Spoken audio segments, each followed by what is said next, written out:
This is ILTV on the hour, bringing you the biggest stories from Israel and the Middle East in just 5 minutes. I'm Devo Klein, and today is day 696 of the war in Gaza. Let's get into all of the top headlines of the hour. The Security Cabinet convened last night in the Kiryat in Tel Aviv to discuss war plans in the Gaza war.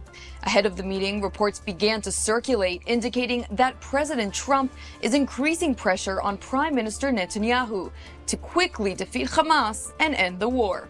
Trump's stance has reportedly influenced Netanyahu to push for a full military conquest of Gaza or a comprehensive deal strictly on Israel's terms. Israel has yet to respond to Hamas's acceptance of the Witkoff plan for a 60-day ceasefire, and the issue was reportedly not discussed by the cabinet last night. Meanwhile, in Gaza, the Kfir unit is operating in Khan Yunis, eliminating dozens of terrorists and dismantling terror tunnels. The IDF released a video this morning showing the demolition of an 8-kilometer-long tunnel in Khan Yunis, the terror stronghold. And the future of Gaza remains in the balance. The Trump administration's day after plans for Gaza is circulating in the White House. The plan reportedly envisions the voluntary relocation of the Gaza population, with the so-called Riviera of the Middle East envisioned to replace the rubble of Gaza. The Washington Post obtained a copy of the 38-page-long document reportedly containing Trump's plan. The document details a 10-year plan which envisions Gaza being transformed into a gleaming tourism resort and a high-tech manufacturing and technology hub.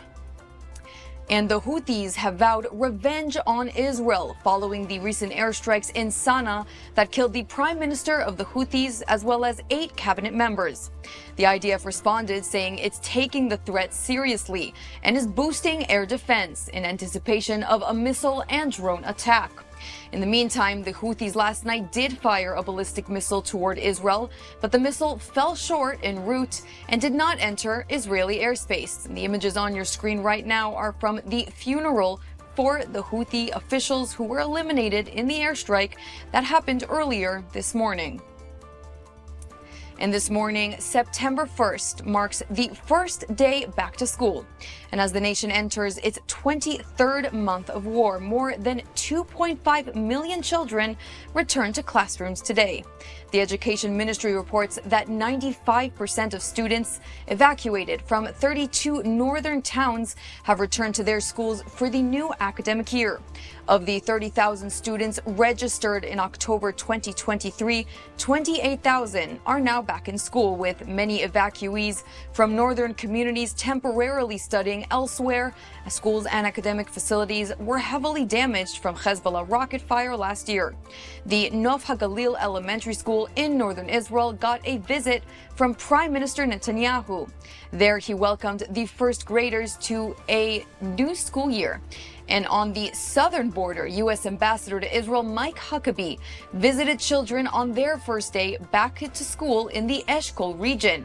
This Eshkol region lays right by the Gaza border and was the hardest hit region on October 7th, 2023. Now that schools are reopening, Huckabee gave some words of encouragement and support to the students and staff. Speaking to the press on the Gaza border, Huckabee said that pressure needs to be applied on Hamas. Let's take a listen to what he had to say. Too many people have put the pressure on Israel. The pressure needs to be put on Hamas. They're the ones who created this. They're the ones who have prolonged it. They're the ones who have started the suffering. They're the ones who have continued the suffering. And while the world has put so much pressure on Israel, even to provide food, I want to know, when is the world going to put pressure on Hamas to feed the hostages? The pictures that we see of them are pictures of real starvation.